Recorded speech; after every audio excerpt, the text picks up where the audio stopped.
This is Oilersnation Radio, your one-stop shop for everything Oilers. 1 hour of straight hockey talk with Bagged Milk, Tyler, Liam, Rick, and Dan starts now. See when the light turns off, though. No. Shouldn't it be over by now? Oh, we're still going. Oh, there we go. Lights off. Is that long? That did feel long, no? Yeah. Wow. Well, I mean, like, we do have a healthy... I thought you said you weren't fixing anything. Well, Oh, he's definitely fixing things. Should we replay it? All right, go ahead. This is Oilersnation Radio, your one-stop shop for everything Oilers. 1 hour of straight hockey talk with Enjoy the Bagged intro Milk, twice, Tyler, people. It's like Liam, 58 Rick, minutes and Dan starts now. it's never an hour. Enjoy the intro twice, like how we're going to enjoy beating the Dallas Stars twice in a row. Bang, bang. Well, lots to talk about. When we were last together on Friday, we were waiting for our Western Conference final opponent. We now know it is the Dallas Stars for a second straight year. They handled the Jets in, what was that, game six? Six. Yeah. Game 6. Also, we're going to touch on what happened in Toronto. Why? What happened? Well, maybe I'll wait for the betting segment to talk about that. I played the last 2 games perfectly. Oh, Perfectly. First, we're going to kick off a delicious debate for our friends at Odd Company. Of course, Odd Company, proud partner of the Nation Network on Nation Beer Everyday Lager. Perfect for the next big game or your next go-to lager. Find her at either Odd Company location here in the city or at liquorconnect.com. Search it up. Find a liquor store near you that sells it. If they don't, ask them why not. Delicious debate. Today, over to Tyler. so like the vibe in the YouTube chat, for example, ahead of the series against LA, there were people who were concerned. They're like, hey, LA's a way better team than in the past. Like the Oilers might not breeze through this. Against Vegas, there were a bunch of people being like, hey, listen, Vegas is a better team than LA. You're not going to be able to play that same way and get past them. Against Dallas, it feels like there's a very high sense of optimism. The belief per 60 amongst the fan base is very high. And I feel like I know what some of your answers are going to be to this, but like Dallas didn't fluke their way to the Western Conference Final. So what's one thing that concerns you about this matchup for the Oilers? Who's going? Maybe they did fluke themselves all the way here. They're still a pretty good team. You can't get to the Western Final, though, being a really good team. Disagree. I think when the Oilers made the Did Western you guys Conference Freaky Final, Friday reverse bodies? I think they suck. They definitely don't suck, but No, they're not as they good as suck. they're not as good as the Edmonton Oilers, but they definitely don't suck. They're good enough to beat the Jets. The Jets won the Stanley Cup in January. We all saw it. Got handed out. They did a parade. But the Jets don't win games on the road. So did they fluke their way? Yes, because Colorado traded their best player who ended up on the Dallas Stars. That would be my problem, I guess, is Mikko Rantanen. And then they went up against the Winnipeg Jets team that has literally not won a road playoff game in 2 years. How is that not a fluke? Because you still have to go out there and beat the other team in 60 minutes. We are the better team, and I agree with you 100%. I just can't use the absolute term like, hey, they suck, they're bad, they're this, that, the other thing. They will finish off as the second best team in the Western Conference. They kind of remind me of when the Oilers lost to the Avalanche and they got swept. Like, I think everyone knew. I don't think this series will be a Do they ride their power play? Is that what you're trying to say? I'm saying that, like, it's clear that season the Oilers had one line or a couple of players, let's say, that was winning them games, and Colorado was a way more complete team. And I think that's the same this year around. I think Mike Smith was a good goalie for the Oilers then. He's obviously not what Jake Ottinger is. He's a good goalie, but like, I can see similar comparisons from those two, from that series to this one. That's fair. I get that. My fear comes from the delay in the Oilers not having a quick start into the next round, which I think is a good thing. But I also think, like, for a good thing for the health perspective, but this Oilers team specifically has had a problem with getting things started. And I really do think that you look, this Oilers team probably looks at that last run as a win streak. Draisaitl tipping that puck into the net is the only blemish that they have against them against Vegas. So to me, like, I really think that this team is rolling.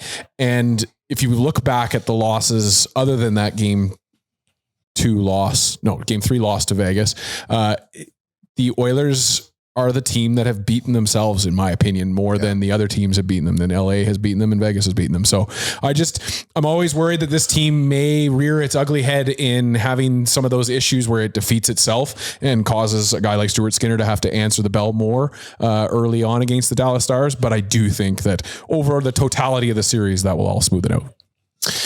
For me, I guess if I'm going to pick something, very bullish on the Oilers to start, I guess it would be that a bunch of Dallas's best players haven't played their best hockey. Wyatt Johnson, only 4 goals. Matt Duchene, 0 goals. Sam Steele, 1. Jamie Benn, 1. Tyler Seguin, 2. Rupe Hintz, 5 and 13. I just think that some of their best players haven't played their best hockey. And if there's something that makes me nervous, it's just that they start to find their form. That's what I was going to say too. Like just the bottom 9 for Dallas has been so bad for the bulk of these playoffs that it's like, yeah, like we know Matt Duchene and Wyatt Johnson and Jason Robertson, although he was a ghost last year too. Tyler, like all these guys are really good hockey players. So eventually do pucks just start to go in for them? That'd be the one concern for me. And it's almost the counterpoint of looking at the Oilers, I'm sure from a Dallas perspective, being like, boy, their power play sucks right now. Well, we know their power play never sucks forever, right? That's terrifying. Yeah. Like the Oilers power play is due to break out. But if you're going to give the Oilers the benefit of that, then like, you could sit there and say, hey, Dallas's depth is maybe due to start playing some really good games here at some point. So each team has a deficiency, something that could certainly wake up. I think those are maybe the 2 areas where like if Edmonton's power play stays cold and Dallas's depth comes out fast and plays really well, then it might be tough to get a split in Dallas. But if the reverse happens and it's the depth stays cold in Dallas, but the power play for Edmonton has 3 goals through 2 games, or as Liam said today, 3 goals per game. Yeah. Then who knows? We don't even need the power play, to be honest with you. We saw what we did against Vegas. Yep. If they come out and play like that, and I think that's the way this team is built. They are an older veteran team that is built for this time of year. And the things you saw in the regular season when it comes to, maybe not starting as fast or, after a bit of a time off, they kind of sleep their way through the first little bit. I don't think you see that in the playoffs. This is what they're built for. This is what they want to do. This is the whole point of their season is for 8 more wins. And I think you're going to see 2-0 in Dallas. One thing I do like is Dallas has given up a ton of shots. Perfect. Jake Ottinger has faced 100 more shots than the next guy. And I think they've taken like 130 more hits as well. The Oilers have been playing relatively physical. This team's already beaten down. Just keep doing it. To me, if they're allowing that many shots, that means the Oilers are going to score goals. 100%. So hold on a second here. This is the betting segment right now because I got to write this stuff down. Expected goals against per 60 at 5-on-5 in these playoffs. Dallas is 5th highest on the list. The only teams who have more or a higher number of expected goals against per 60 are the Kings out in round 1, the Devils out in round 1, Washington out in round 2, Montreal out in round 1. Then it's Dallas and then Vegas. So 2 of those 6 teams have played the Oilers, which is probably why their expected goals against is so high because Edmonton's goals for. And Vegas rolled in with decent depth as well. Yep. And they could not get any type of traction offensively in the whole series. Well, their stars weren't good either. Were they not good or were they shut down? I think there's a little bit of both, right? I'd say it's both. real tough to tell which was which. Probably takes both for it to be a 5-game series. Yep. I think we're the better team. I think we're the better team, but like going back to the delicious debate, what makes you nervous about it? Not a lot. Ottinger? No. If this is 3 years ago, maybe, but we've seen him dip since and then maybe bring himself up for little stints of back to what they thought Ottinger was going to be. He's not consistent either. He does have a 919 in the playoffs this year. So I'll give you a couple of, I wrote this, you can read it on the site, Oilersnation.com. I did like a written preview. Ottinger career regular season save percentage, 912. Career playoff save percentage, 817. His career regular season save percentage in Rogers Place is 882 or 890 and playoffs is 882 or 890. Point is he's below 900 at Rogers Place in both his career regular season and playoffs. We'll get to that and some keys to victory too, because I think making his life difficult is going to be a big part of it. Mm-hmm. If he can see pucks, he's probably going to stop them. I think. Probably. Maybe. Doesn't sound very confident. I'm just trying to think of like the success he had against Winnipeg, but like a lot of their shots he could see. Winnipeg does not have the offensive firepower that Edmonton Oilers do. That is true. but they did win the Stanley Cup in January. Can't take that away from them. No, you definitely can't. It's just they hand out 2 cups a year, and that cup is over. And it's like the Trappers from way back when there's like a championship handed out in December, January, or something, or halfway through the season, and there was a second season. I forget exactly how that went, but minor league baseball. Yeah, whatever. Winnipeg got their the cup. first half of the year. You clinched a playoff spot. Yeah, something like that. That was And cool. you got a trophy. Fun. It's like the NBA Cup. Yeah, It's a tournament inside the tournament. Who knows what it is? all right. But the court is different color. Let's keep talking about the preview of the Western Conference Finals. I'll give a shout out to our friends at Oodle Noodle. Kung Pao is the community box for the month of May. If you go into Oodle Noodle, score a Kung Pao, 10% of that will be donated to Sports Central. Let's get more kids playing sports here in the city. Continue on the preview, getting started tomorrow. Didn't know it was going to be Tuesday. It was going to be Wednesday. I guess they're moving Katy Perry then. Yeah. They moved it. They didn't move it days. They moved it venues. I heard. Oh, let's have a look. Well, should just go into Jerry World? I know. I think it's. Could you imagine? Where else do you go? I swear I heard Gregor the other day before he brought me on with something like, "Oh, Katy Perry." Reunion Arena. The old arena. Liam, what are you finding over there? Where the Rangers play? She's playing tonight. Oh, no. She's playing Thursday at the American Airlines. They moved her. Okay, my bad. She's in Austin tonight, if anyone's interested. That's maybe what I heard. That she's in That's Austin. probably why. Big thank you to Katy Perry for being so amenable to the move. Yeah, Big that's Oilers huge. fan. Huge Oilers fan. Did we get our tickets? I don't see why not. I hope so. The other thing I want to mention, looking ahead at round Just polite. 3, Excuse me, miss. Mattias Ekholm joined the main group at practice. We already know he's not going to be there for game 1 and 2, though. Gregor said there's a possibility he travels with the team to Dallas.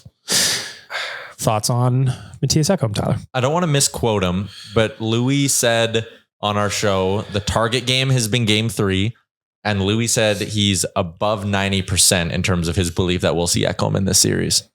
That's his belief. I want to know what Ekholm's Groin. health. I was so pessimistic, but hearing Ekholm come out and talk to the media and like say the words like, "I'm surprised I'm at this point." I think he's genuine in saying that. I think there was a moment where he thought this wasn't going to happen. And at the end of the day, if you were bluffing or if you weren't taking legitimate strides, you wouldn't be taking part in full practices. You'd be skating on your own still. I think there's only 2 ways that he plays this series. 1, it goes to 7, or 2, Dallas win the first 2. 1-1, I don't think you play him in game 3. So you think he's a break glass in case of emergency option for the Oilers? In I this think they go round, yes. 11-7. In this round, yes. Too. I don't think you can play him 24 minutes his first game back. I think they do the Miro Heiskanen with him where he starts back 7-8 minutes a night. Hey, that's fine. If he's playing 12 minutes, if he's your third line left shot defenseman, you're laughing, man. Yeah, the only question is who comes out, which we covered last week. Setcher. Not if they go 11-7. I don't go 11-7. I like the way you've been rolling your they do. four. I like the way you've been rolling your 4 offensive lines. Don't mess around with that. Ekholm, you're going to know in practice whether or not he can handle 11, 12 minutes of I don't third think line. so. I just don't think practice is agree. anywhere close. No, And but I you're think- going to have a feeling of whether or not you think you're I confident just or also not. don't think Knoblauch's going to throw him into a situation where you haven't played in 2 months and now you have to play. And meaningful another thing minutes. too, Rick, would be if we're following the logic of like, you're only going to play him if you are in a 1-1 series and it's game 3 or game 4. No, I at don't home. think 1-1. I think down 0-2. Down 0-2. Okay. Then you're also probably sitting there going, we have last change. We need Connor and Leon to get going here. And you're probably okay cycling through an extra centerman and all this. I think 11-7 would be the way to go. Then I would take out Trent Frederick if I was going 11-7. See, and I think I might take out Kapanen. Yeah, Mark. Oh, No, because I like what Frederick can do, and I think he's You only just getting can't better stop, slowly. can you? I know. I think Frederick's. It's going to take him a little while to get going. I think you keep giving him more time, more ice time, and if he can go there and play that physical style against a team who's already taken 130 some odd more hits than we have, I think you kind of want that. I think it'll all dictate itself. It'll just all play out, and then whoever comes out, comes out. I think you said Demiro Heiskanen approach. I'm going to go with the Landeskog approach too and combine the 2. Go ahead. Miro Landeskog. Landeskog. Bingo. Landeskog game 1 against Dallas did the full game day routine, warmed up, everything, didn't play, right? then they play in game 2. So that's what I would do. Push your body essentially to the limit as far as you can go without getting in the game, and then coming back and being like, okay, I can do this. But there was a fear of us sitting guys out that first game because the NHL was upset about the LTIR thing, which is why Kane did not play. I think Gabe did not play. And then was Tkachuk game 1 or game 2? He played game 1. He played game 1. Yeah. Same with Sagan. So but he was like the last guy to play. I think Florida played they last. Played. Yeah. They were playing the same night. They played their first and someone else was playing their They second. also got injured in the season. Tkachuk and Sagan, those guys. Yeah. The other guys were all out all year. I think that's irrelevant to this right now, though. No, the only reason I'm just saying that is because I think that's what they did with Landeskog. Oh, is that they put him through the test and you're like, hey, yeah, no one else is playing their guy yet. The NHL might be upset everything. We don't want to cause any extra ruffles. Let's just give you game 1 and we'll come back for game. I do think Landeskog, if I remember, came out and publicly said that he wanted to do that. Or it was reported. Yeah. That was because he played in the AHL, did he not? He did. Yes, he did. Which was weird. No, the fact he went and played there and then came back and did game 1, the routine, but not the game. Yeah. Yeah, a bit odd. Different game, I guess. I genuinely don't want to see Ekholm until the Stanley Cup Finals. I agree with what Rick is saying, where it's like this scenario, I think will play it or dictate that for us. But just after seeing him come onto the ice and played 6 minutes of the game in the 45. there you go, not even, and 6 was minutes hurt. with Frederick. That's like 6 weeks ago though, isn't it? Yes, but There's a whole lot of time. there's been there's all that, but I'm concerned that I just want to have him back at full strength. And I agree with you. I don't think you necessarily go to 11-7. For that reason, I really want to make sure that he's back and able to play. So I would like to see that's my guess, but I put full belief in the Oilers training staff because we have seen over the last couple of years that when players have come back, no one's really been rushed back. Right? Like I still think Ekholm was out there going, let's see whether or not we can play. I think it was a different injury. It Really? very well could have been. I have no idea, but I thought they were like, hey, here's a game that doesn't really mean anything. Let's see if you can get through it. Like it doesn't really. It's the only way we're going to know. Too, yeah. That's the only way we're going to know. And then Frederick, I think, was just a quick setback. It was just coincidence. Yeah. The I other mean, thing- Leon, Connor, they've handled everyone pretty well. all I know for sure is that whatever Kris Knoblauch decides to do, I'm with him. Yeah, me too. So far, his moves have worked out quite nicely. So shout out to you, Coach Garlick. I wonder, they're not going to mess with a winning lineup. I know that, but when do we see Arvidsson back at some point? How long of a leash do they give a guy like Kapanen? The lineup decisions throughout this series are going to continue to be interesting because I think if you would have asked a lot of people early in that Vegas series, hey, if you're going to see a player get pulled out, who comes back in? Everyone probably assumed Skinner, not Kapanen, right? Yeah, I was definitely surprised that it was Kapanen. I mean, when they said they wanted more speed, I guess I kind of understood it there, but I felt like there was more finish to a guy like Skinner than there is to Kapanen. But hey, I guess I was wrong. There's more finish in Kapanen. Yeah, I know. Eh? Oh, touche. From Finland. Touche. And he scored a goal. Ah, yes. Double finish, even. Finish double- squared. One end and 2 ends. Yeah, impressive. I think one thing that will be interesting about lineup changes is if Dallas does leak opportunities or leak shots, let's just call them shots, then maybe a guy like Skinner or Arvidsson are good to have in because they're obviously they've scored tons of goals in the league over a Kapanen, like you're saying. It could be quickly a very different approach. I don't think we'll see anything until coming home. I can see a change for game 2, but game 1 I anticipate to be exact same lineup It really as does depend how it all goes. I think we're not going to see Jeff Skinner unless there's an injury of some kind. Yeah. Arvidsson, I think he gets back in at some point, but they're both right-handed shots. Therefore, that's the easy little in and out. Is Yanmark a lefty or a righty? Lefty. Frederick. Lefty. Brown. Righty. Josh Brown. Both. Wow. Oh, Josh Brown swings both ways. No, both Browns are righty. Oh, Oh. interesting. Oh, Cam Denny. Cam Denny's left. Wow. There you go. you're really good at this. Yeah, I don't know why, but Do you guys think we see Calvin Pickard at all in this series? no.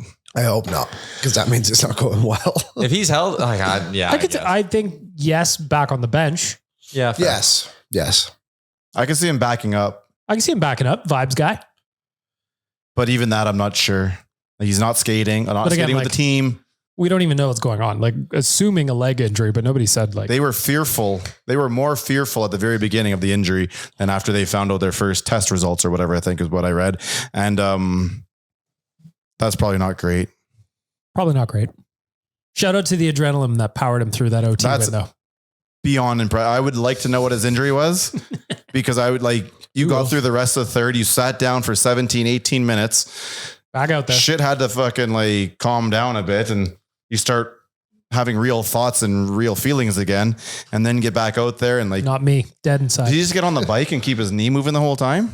Or is he just sitting there in the room kicking his leg out? Or you let it sit for too long and then what? He just gets that restless leg syndrome. His leg is just vibrating the whole time. I think Calvin Pickard might just be an old school. He sat in his stall and was like, fuck, this hurts, but I'm not saying anything. He just sat on his knees the whole time, bent. Yeah. He's like, I ain't letting nothing. Crisscross applesauce. How old school though? He light up a cigarette or no? Oh, quick That's shot. old school.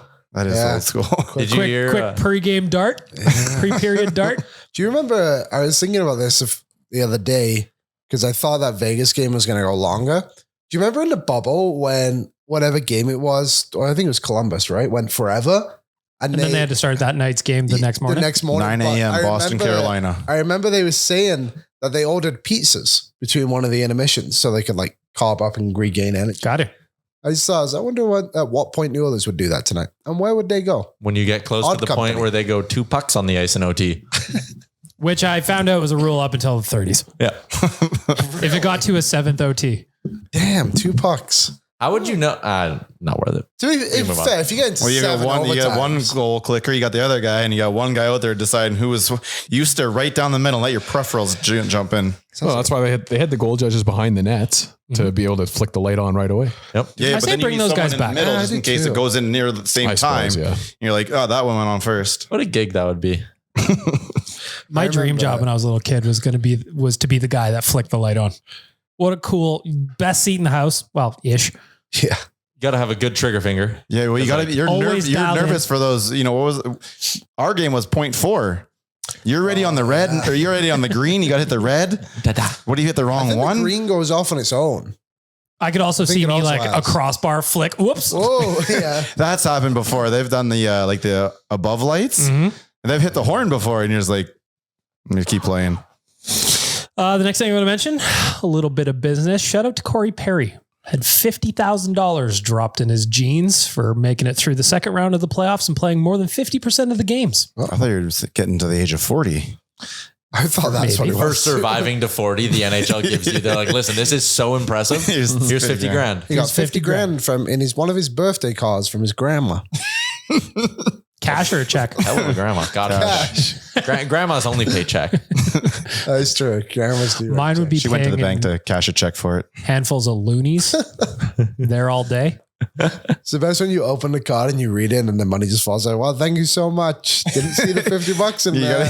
Wow. You got to read the rest of the handwriting Yeah. first before you acknowledge the money. By the way, this is a joke in my family that has been going on for years. If you buy me a long card, I'm never reading it. So don't bother. Oh, I've taken an approach in my family. No one gets birthday cards Yeah, from me. we're a no card family. No, I'm a no one. card guy. My family still does it, and I'm the one at the table, no matter whose birthday, when they're in the bag and they're like, I'm like, hey, no card.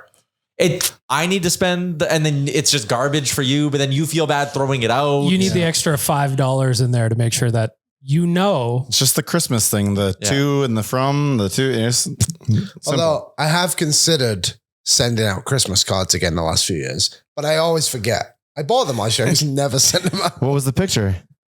Just like your traditional Oh, cards. Oh, it's this not is even 2025. Everyone's doing their own personalized I had ones. a picture in there and I was going to send it to my family in England Oh. because then they can keep the picture and they can throw the shitty card out. Like no one needs a card.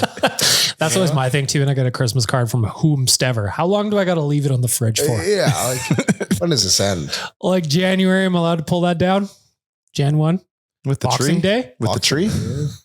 With the tree. Yeah. Same day as the tree? Tree goes out. So do the cards. So Yeah. do all of your loved ones into the garbage. By the way, I'm not reading it. Thank you. I think I want to talk about, though, a couple things here. Round 2, Chris Cuthbert, Craig Simpson, the play-by-play for the Western Conference Finals. Jack back on the radio.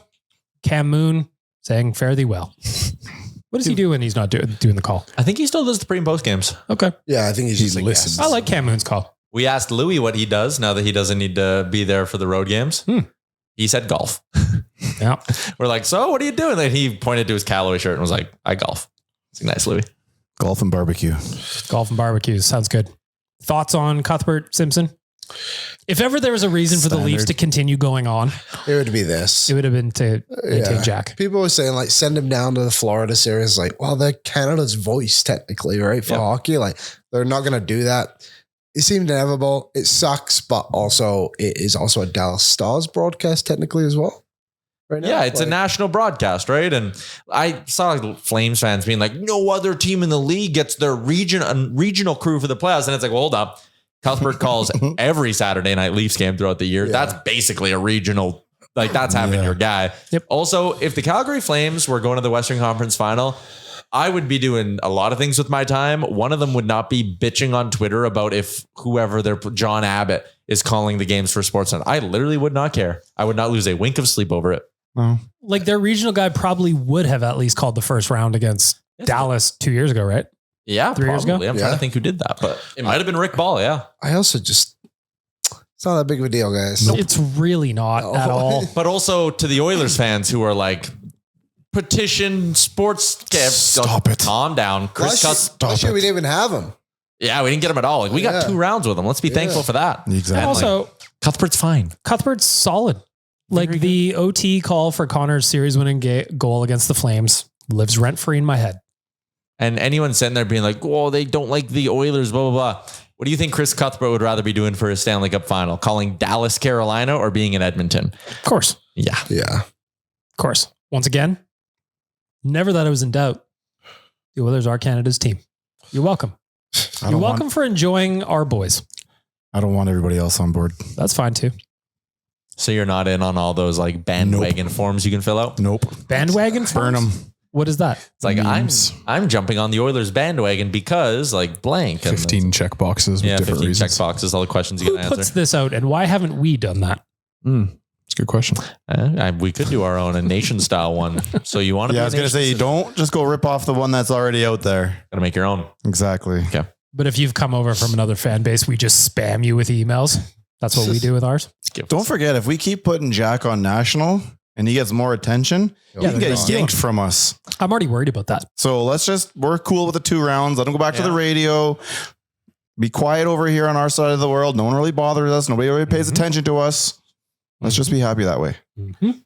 Finally, looking ahead at the Western Conference Final, I want to talk about the Oilers' power play.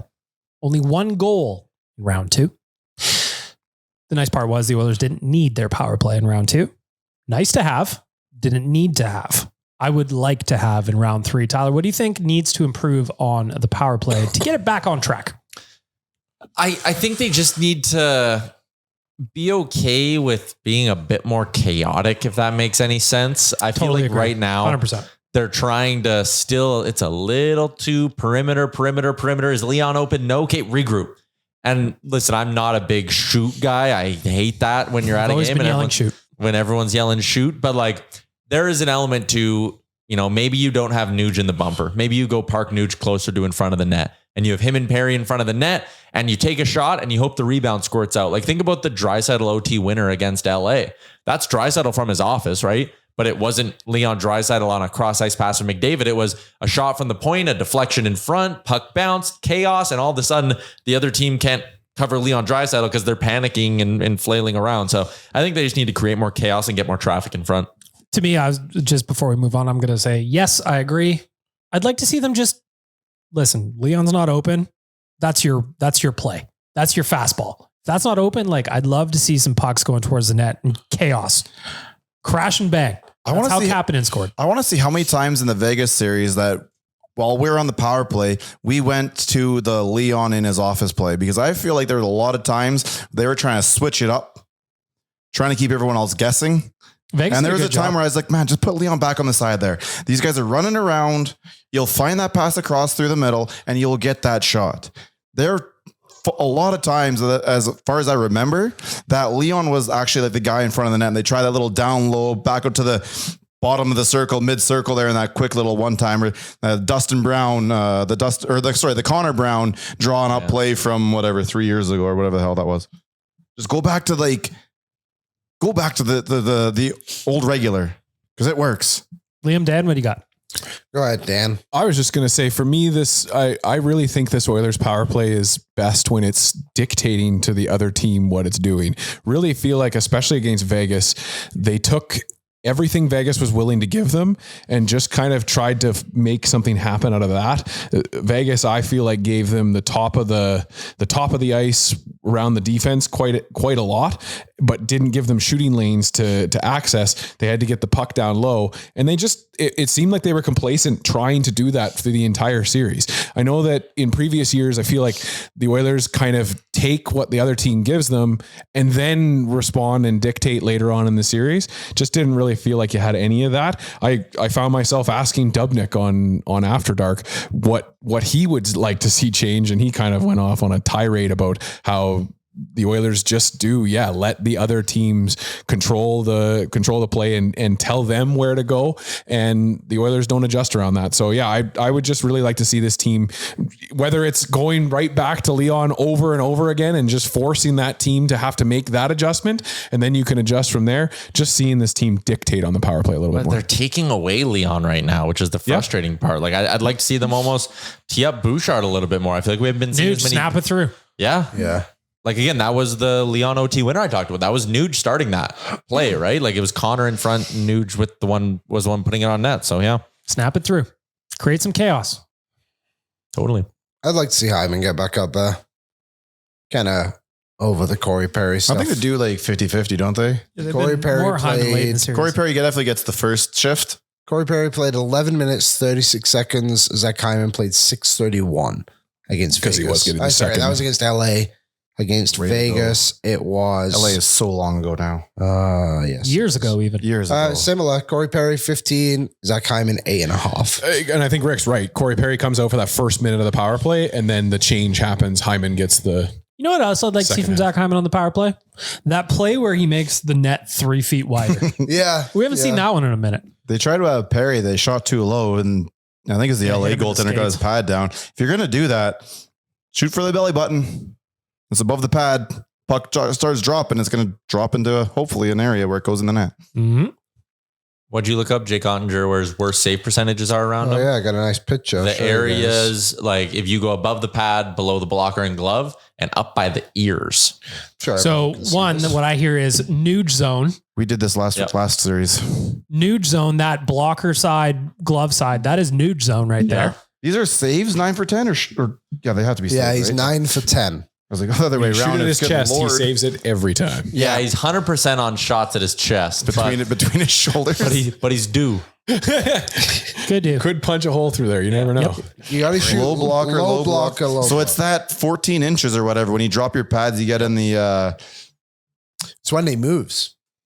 Yeah, or in the butterfly. butterfly. That's the word I'm looking for. But when you get the butterfly, and then it's like just that 13 inches off the ice above the pads. In that picture, the helmet's not even fitting his head. Come on. Oh, I know. That's He's also ridiculous. smiling. It's a vision issue. So it's like that It's not 14 safe. inches above the ice, corners.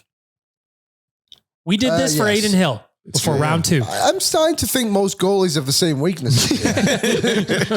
The open parts of the net. Shoot right beside the ear on Great every game. single goaltender when they go down in the butterfly. And I promise you, if you keep that under the crossbar, you're most likely going to score. And you know what? I'm also going to bet too that Leon Draisaitl, if he keeps pinging them off the goalie's head, one of these is going to go in. Yeah, it has to. Statistically. Statistically. He rang Aiden Hill off the head a couple of times in the round 2. Get out of the way then. Jake Ottinger is only 50% on the left side of his head. That's a bad save percentage. Well, that means we know which one's his dominant eye. Nice. Oh, hello. That's true. Okay, boys, clip this, send it off to OEG. Yeah. I say, Dust Schwartzy, you don't got to do the pre-scout. We got We you. got it. Yep, we're done. Enjoy a day off. We're done. Shoot to the Go have some of that Dallas barbecue. I bet you it's pretty good. I would like some barbecue. We never really did that when we went down didn't. there. I regret it. I believe there's probably more drinking than eating. And Yeah, so we the just next kept eating at that goddamn chair, that goddamn Hooters. Yeah, the Oh, yeah, Hooters. and it wasn't even good. No, it wasn't good at all. But we were more like enamored with the manager being double strapped up. Oh, yeah. Yeah, it was. You're Great going to manage a table, too. Hooters without 2 guns on you, Rick? hell no. Well, They, Also had that table that was just laid out like Texas. And you remember that guy came over to us? Yep. I thought he was going to beat us up. He didn't show up for the next day when we asked him to come for a cocktail too. He was supposed to buy us one. Yeah. Unbelievable. And then in Florida, we sat next to a guy at the game who managed a different Hooters in Dallas. And remember, he gave us his business card. I was like, next time you're in town, you come to my Hooters. I was like, okay.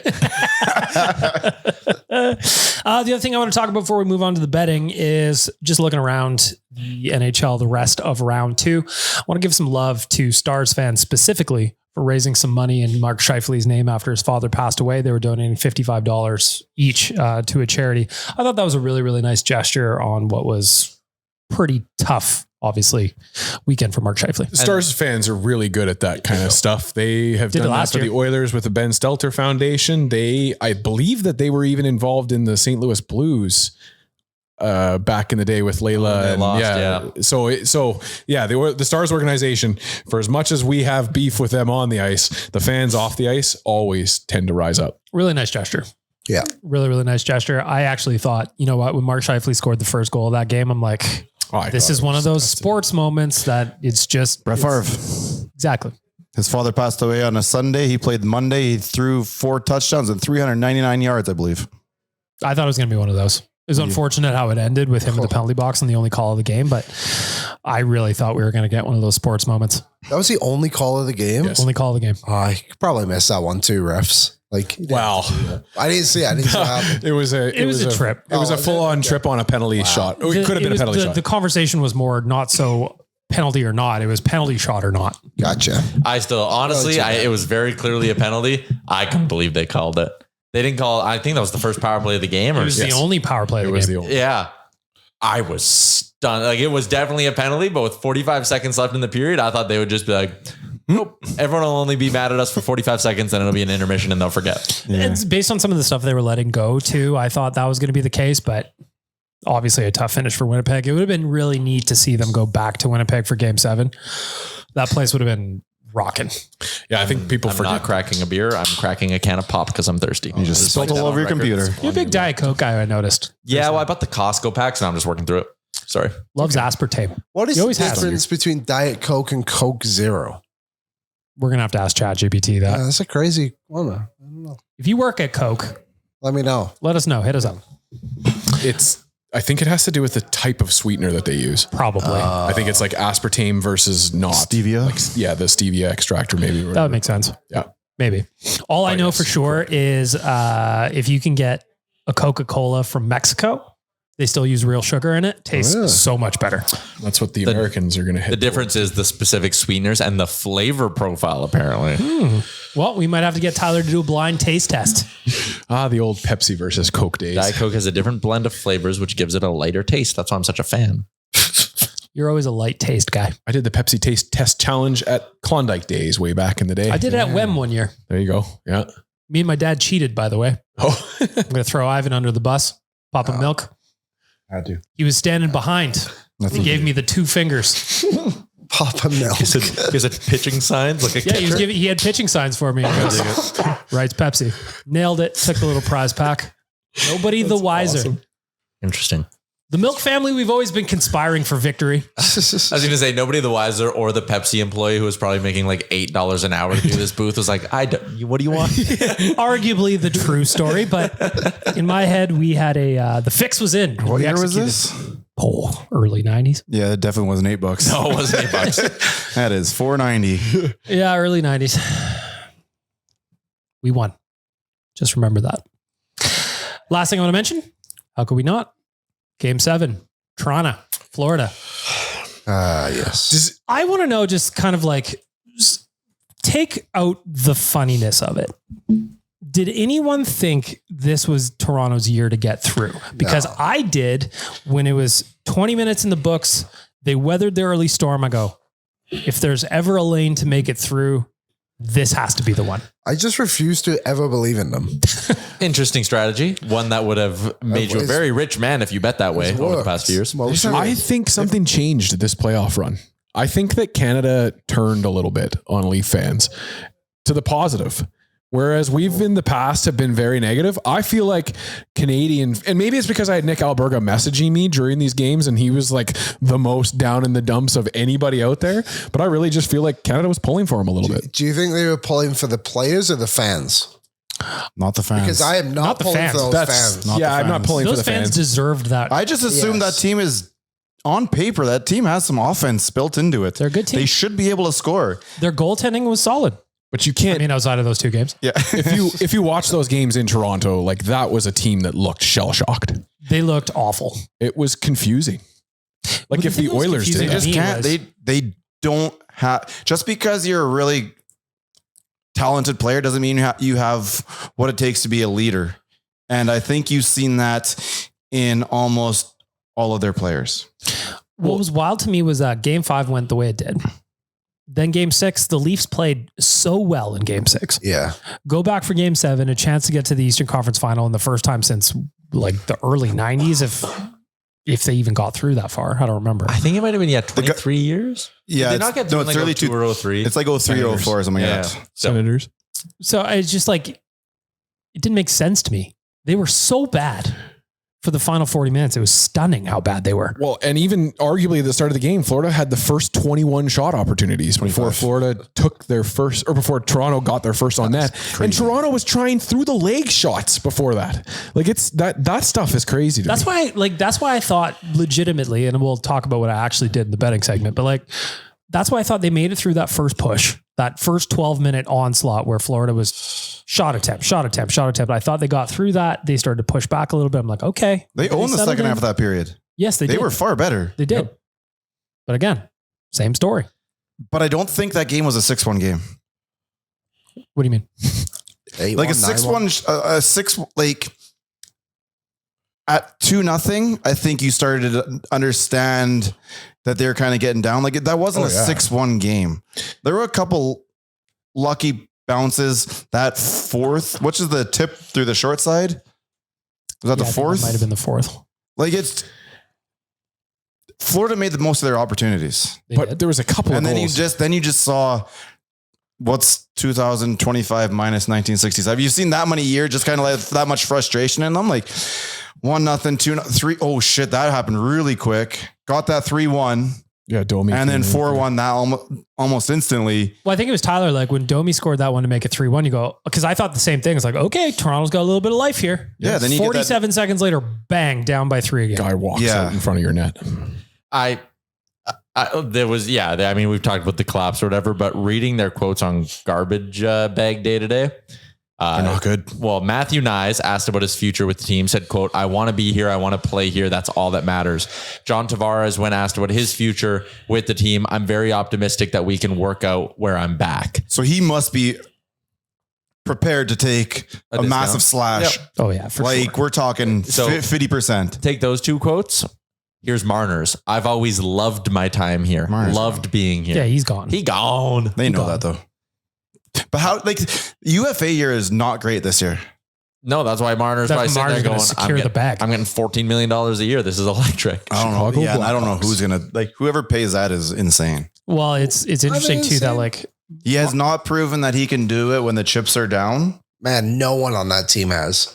Which But should that make means- you but believe also it's that- a team issue, not an individual issue. But I think like when it comes to free agency, you're going to see a guy who scores 102 points in a year, and like you're going to be like, I would pay for that Yeah. if you're San Jose or whatever. Carolina Hurricanes, I think. Yeah, How Carolina's got a And ton of that's- cap space. How funny would it be if 4 months, 5 months, whatever it is, after he turned down being traded to the Canes in a deal that would have landed Leafs Rantanen, if he just went and signed with them in the summer? Well, That'd be the ultimately that's worst going to move be Carolina his, could make. ultimately that's going to be his legacy though. Is like nix that trade, went out with a whimper in the playoffs again, and now he's going to go secure the bag somewhere else. As much as everyone looking at him, I think you need to look at your captain just as much. I agree. But well, he's it was hurt. also interesting that From the start his of too many camp. passengers comment when he hasn't. He was the passenger princess. He was Yeah. sitting right there. He had the map out there and he did nothing on top of it. I was talking to And right away, instead of going, "This is my team. I need to do this. I," he said, everybody else. That is not a captain. That is why the Team USA will never be as good as Team Canada because there's too many Austin Matthews on that team and not enough Connor McDavid. Sidney Crosby's on. Remember when Leon had his high ankle sprain that first playoff run, and then he went up against the Calgary Flames and had like 2 goals a game, and no one was doing the, well, he's hurt, this, that. It's so funny with the Leafs players. It's always like, well, they're hurt. What do you want him to do? What do you want Matthews to do? He's hurt. It's like, man, other star players played. Patrice Bergeron, did he He's not? been playing such good defense. He was almost dead. Patrice Bergeron had like a lung removed and like was playing on a peg leg, and they were like, yeah, we won the Stanley Cup or whatever. They got to game 7. It's crazy. Kachuk couldn't put it on his own jersey there 2 years ago. Yes, Yeah. Brady had to get him out of bed. Yeah. The other Bunk beds, but Matt was sleeping on the bottom one. This way, Yeah, Brady of didn't have to course. try and catch him. 100%. That's just too much. Yeah, it's He's a big insane. fella coming down, Yeah. The other thing I just want to wrap up with is the narrative that's come out since, Brad Marchand talked about it. Matt Kachuk talked about it on Spit and Chicklets. Even Paul Maurice talked about it. Do you think playing in Toronto is impossible because there's so much pressure there? And it's an interesting conversation because we cheer for a Canadian team who also has a ton of pressure on it. I think that it can erode away at a group. And I think that it takes leadership, like Rick was talking about, to be able to rise above that. Because I think you're right, Bag Milk. You can't look at the rest of Canada and not say that these players show up. Like the Winnipeg Jets couldn't lose a game at home this playoff run. And they have arguably one of the louder and one of the more rambunctious fan bases in Canada left. I think Winnipeg, you're going to get a lot more pro. Mm-hmm. I think Vancouver, you get a lot more meh. Montreal, I think, is probably the one that Toronto kind of gets combined with the most. Yep, that's fair. But as much as like the reporters are coming out and like putting their foot in the ground saying, no, it has nothing to do with, guess what? It does have something to do with you guys. And it does have something to do with the fans. And when we were in the argument here months ago where the fans were pointing at the media and the media is pointing their fingers at the fans, it's on both. It's not easy. Well, there's also the other angle. Like, how embarrassing is it for Leafs fans to be burning jerseys after game 5? Then they win game 6 and they're like, hey, we're back. I bought a fresh one. Throwing jerseys on the ice during play. Didn't Merrick say there was like "Let's go Oilers" chant? There was a "Let's go Faint Oilers" one. chant. Someone threw a at the beer Leafs game. at the players on the bench. That means it almost hit Bieber. Probably. On my watch. I don't know. It might have been Bieber. It might have been Bieber. Also, Drake saying the Bieber curse. Very funny. After he put down $1 million on them to win. Weird Drake. I just couldn't imagine again. Maybe it's different because the Oilers have given us so much to be happy about the last number of seasons. But like when they were down 3-0 to Florida, I wasn't like mad at them or whatever. I was like, let's just win one. Let's get one win in the cup final and make it a good time and enjoy this. I was not like, well, pack it up. What were we like after the loss to Chicago and Winnipeg? Well, the Chicago one was frustrating because they weren't a playoff Good news is team. nobody was in the building. Yeah. But the Winnipeg one, I remember believing like, because it's a bit different too, because didn't 3 of them go to overtime? We lost by Yes. 1 goal. 3 straight overtimes. So it was I think just all of them like, were 4. I kind of felt like it's like, okay, they can come back on this.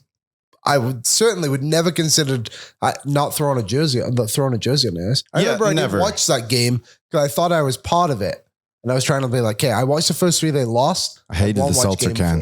The Stupid other seltzer angle can. too is I'm way too cheap to spend $300 on a jersey and chuck it on the ice. Yeah, I'm not even taking one of my old ones. No. Mm-mm. We do have our history with jersey tossing. Hey. Craig We also McTavish. suck.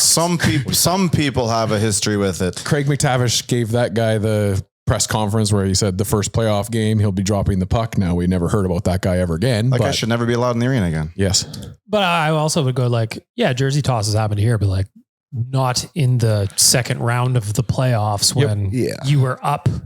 You still were only down 3 games to 2. I think they just have a lot more negatives and we have more positives that kind of helps us. When we go through a negative, we have a positive that's a lot closer than they do. Like the fans wise. We can also find some fun in negatives.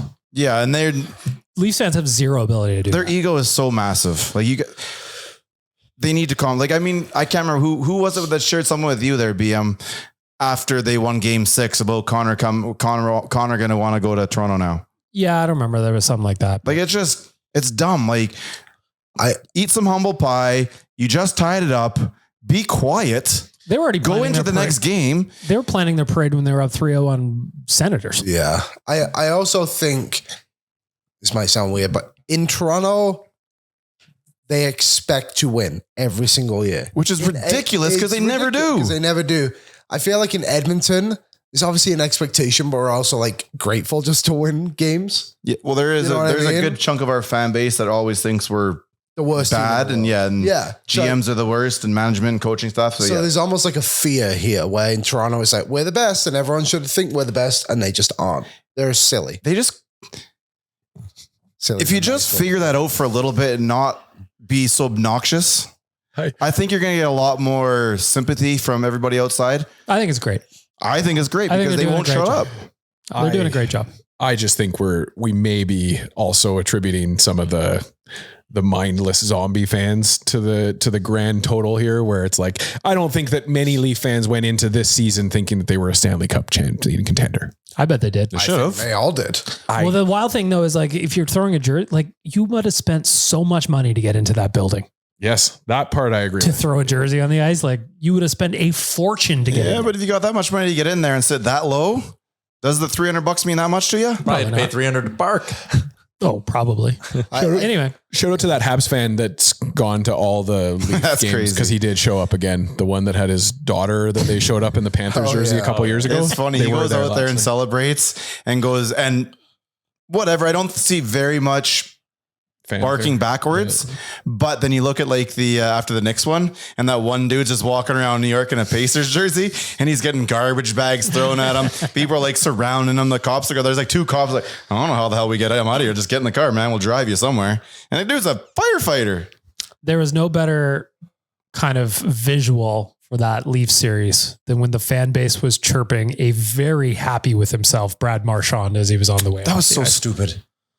That guy. What do you have to say at that point? Sportsnet Stats put out a tweet where in game sevens against the Leafs, Brad Marchand has as many points as Marner and Matthews combined in game sevens. What do you say at that point? The only thing I would have said is some sort of offer like, can you please sign here?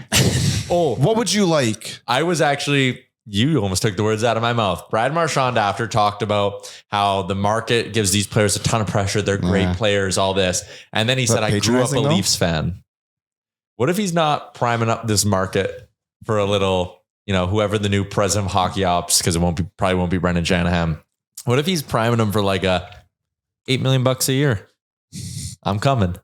Arguably, Marchand is a character and a guy that could come into that room and do exactly what I just said previously, which is change the narrative for the entire locker room, where it is just almost like an us against them kind of mentality. And maybe they could You'd shift need more some of help that. though, because I thought they course. did a good job with Carlo and Tanev and a couple other guys they brought in this year where, Lawton, they aren't your normal softer type of player like some of the other guys they have paper, there, the right? You're Leafs like, are good. these are the guys, these are the tough But- blue collar guys. And you add another one to it. I could see him being like a Corey Perry for Edmonton, where he just comes in and leads this team, but with a little bit more talent behind that $8 million. So let's say Mitch Marner costs you $13 million a year to bring back, right? Who are you better off with? Mitch Marner at 13, or let's say it cost you 15 because you gave Bennett 8 and Marchand 6, and you overpaid for both those guys. But are you better with Marchand and Bennett or Mitch Marner? You've changed your character right there. You might Definitely be, changed things up. And are they losing because of skill or character? Well, that's you might, no one's going to like it. And I didn't want to be the one to say it, but you might be better with Marner at that point. Really? Yeah. I also don't think. I think Bennett is riding super duper high right now. He went to the big fight there, the 3-on-3. He's been massive ever since. He's going to get overpaid. I just also think you look at what just happened in Toronto. Why are you signing there? That's because there's no better place to turn it around, I guess, right? Like if you could Sure. You become the hero. You own somebody. We need another Bill Barilko type Why song. At that point, why leave the beach? I don't know when hurricane season ends, so maybe you want to get out. Right Send me now. back there. Oh, is it right now? Up to I do 7 games. agree with you though that I think the Florida UFAs, Bennett and Ekblad, those are going to be two ugly contracts in 3 years because some teams are going to convince themselves like Seven. It's like when 7 everyone years left for both. Chicago. Yeah. It's like when everyone started leaving Chicago. Yeah. Like Brian Campbell, Dave Boland, all those guys. Wait, just who's- ended up is he in the Dave one who went Bolin, classic Leaf. Yeah. Who's the one who went to Calgary? Didn't Calgary get a guy that was massive? Renee Bork. I think he's a right shot defenseman. I can see in my head, sort of. That wasn't Dennis Weidman, was it? No. Or he's the one who hit the ref from behind. Yeah. That was him, yeah. Let's talk a little betting, gentlemen. Keep running through the podcast for our friends at Bet365. Want to get on the action for the Stanley Cup playoffs at Bet365? They've got you. From game props, player props, totals, and money line, you can even bet on futures like series winner, conference champions, Stanley Cup champions, and much more. Whatever your bet's never ordinary at Bet365. Download the app and get in on the game. An official partner of the Stanley Cup playoffs. Please be 19 years old or older and bet responsibly. I just got to tell you guys what I did. Toronto, Florida. Leafs were huge dogs in game 6. It was like plus 190. So I hit them on the money line for game 6. They ended up winning. Thank you very much, Bet365. That was very kind of you. Game 7, the Panthers were favorited on the money line at minus 130. Hammered that. And because I was feeling frisky, I was like, this is the Leafs after all. Why not do an equal spray on the puck line? Oh, no. Nailed it. Nailed him. So, looking at the head of the Western Conference Finals, my account is flush and ready to go. So thank you, Toronto, for being so predictable. And me for having the courage to bet on the inevitable. What do you have the courage to bet on this evening? Well, let's talk about some odds.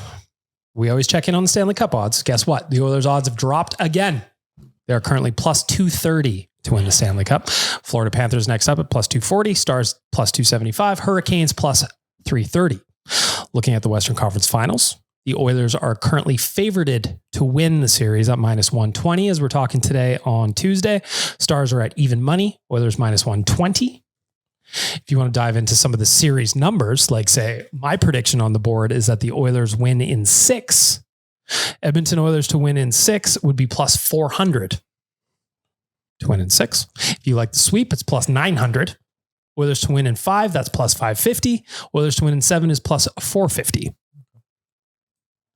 do you feel about that, Tyler?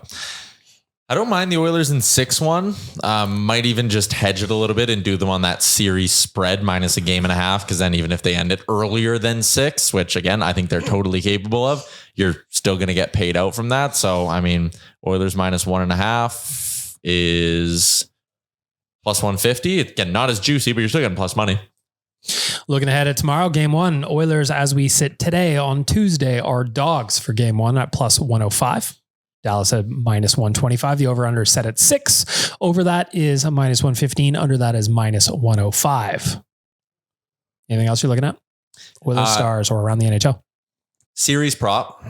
Brad Marchand over 1.5 goals in this series. Go ahead. Is plus 120. I think that is a very, very good spot to be getting plus money. He scored 3 goals in the series against the Leafs, and he does get he gets time with the empty net too. So the idea of him like cashing in an empty netter here or there. And Liam and I are squad riding a parlay. It's more than 10 or it's about 10 to 1. Zach Hyman, Evander Kane, and Evan Bouchard each have to score more than 1.5 goals in this series. Okay. Plus 950 something. Ooh, juicy. They just need 2 or more goals. Hyman, Kane, and who? Boosh. All right, I'm in. It's a nice Text me that after, Rick. What about these two? Oh, From Carolina and Florida. Go ahead. Andrei Svechnikov to have the most points in the series is plus 1,000. He has 8 goals and 1 assist, which is a hilarious stat line. But for him to have the most goals in the series is plus 800. He is, I believe he's the 6th best odds on points and 5th in goals. Ahead of him, Aho, Jarvis, Kachuk, Reinhardt. Oh, I'm just thinking about it since you mentioned that one. I guess we didn't hit our Leon bet from last round. no. Missed by a goal. And he's looking so good early on too, but then he went all defensive specialist. That rascal. Taking care of his own end. Anything else on the betting front, fellas? Connor McDavid to record a point in every game is plus 200. I put down money on Leon Draisaitl to win the Conn Smythe Trophy at plus 1,000. Ooh. I am refusing to cash out my Stuart Skinner Conn Smythe Trophy bet. He'll Which is win it. right. The cash out, I put $10 on it. The cash out's 2. I'm riding with it. You never know. love it. What if You he don't. doesn't give up another goal? It's true. Knock on wood. That'd be nice. If we win the... Oh, yeah. There's a path. There's a path. There's a path. There's a path. I like the ones that's like to score 2+ goals and you can parlay them. Yeah, I know. I really like that. Let me see what I can. That's what you and I did. Because that's also kind of like betting on the power Yeah, play to that's get right. going a little bit, which I very much like. Yeah. Van you know? Cam. Yeah. A lot of good stuff here. This Check it Carolina out. one is crazy. Want to get in on the action? Bet365, they've got you. Whatever your bet, it's never ordinary at Bet365. Download the app and get in on the game. Official partner in the Stanley Cup playoffs. Must be 19 years old or older. Please bet responsibly. Let's wrap up the podcast, fellas, with some keys to victory for our friends at Greta. Tomorrow night, we will be down there for Game 1. Viewing parties are back. Join us at Greta if you're looking for a place to spend the evening and watch the game. I'm already singling out that Sunday matinee. We're going to have a blast down there, a little Sunday session. Sun's going to be out. Join us. I beg of you. Let's wrap up the podcast, Tyler. Keys to victory. Oilers taking on the Dallas Stars in the Western Conference Final. It's going to be a close game, but I'll say if the power play can come through with a clutch one and Stuart Skinner can just be a tick above average, then they'll win the hockey game. I think their depth is such a massive advantage that like if special teams can just lean their way and goaltending can be, call it even, we're good. How about on the series? For the whole series, I mean, kind of just similar. Like, again, I would just love it if the power play, if we walk out of the series and it's like, man, the power play scored 6 times and it's a big reason why the Oilers moved on. But I'm going to say not giving Dallas's depth players a chance to get confident. So if you're Connor Brown, Evander Kane, all of those guys in the bottom 6 or however you want to say it, keep just hammering them physically. Keep Dallas's defense hemmed in their own end. Keep hitting the Dallas forward so they get more and more frustrated with the fact they're not producing. And yeah, just keep frustrating those Dallas depth players. Dan, I need a key to victory for Game 1 and for the series. Offensive zone time. I really just think the last 2 games were shutout victories for Stuart Skinner because he wasn't needing to spend a ton of time in his own zone playing defense with this team. So just keep the puck in their area. I know we talked about it a lot. They give up a lot of shots, but would just like to see us have some established offensive zone time. And I think we will be in for a short series. Rick, what do you got for a key to victory on Game 1 and the series? Pick it up where you left off against Vegas. I think we should have swept Vegas. That was easily could have been done in 4. Just keep playing like that. Keep it simple for your goaltender. And yeah, you're right, Dan. If you play with the puck on the other end of the ice, it makes it really difficult on the other team. Liam, what do you got? I think special teams will be a big factor in this. So I'll say limit their special teams tomorrow. What about the series? Score 3 or more goals. The Oilers will win this series in 5. For me, I'm going to go Dallas produces a ton of their offense off the rush. I think they were better at it than Vegas was, having watched a bunch of the first 2 rounds. Being able to defend off the rush. That was a thing last year against Dallas where they send a guy to the far blue line. Going to have to figure that out. Make sure your defensive coverage is sound. But I also like the idea of they've got some guys who are banged up. Hit them every chance you get. Make life miserable. And then finally, just same thing for Jake Ottinger. Get in his kitchen. I want to see Evander Kane leaning over him and yelling at him when he's freezing pucks. I want to see all that stuff. Corey Perry accidentally lay on top of his legs. Yep. 14 inches up around the ears. That's all you need to know. All right. Score prediction, Tyler. Game 1. Game 1, I think the Oilers win a low scoring one. 3-2. They squeak it out. Dan, what do you got? 3-1 Dallas Stars win. 5-2 Edmonton. Liam. 5-2 Edmonton. Going back to Old Faithful. We got a 4-2 win coming with the empty netter. Wow. Enjoy Game 1. We'll talk to you on Friday. What's up, Nation citizens? If you like that video, then you need to be subscribed to the Oilers Nation YouTube. Podcasts, live shows, exclusive interviews, and analysis. Everything you need from your favorite voices at Oilers Nation. And you don't want to miss any of it, so hammer that subscribe button.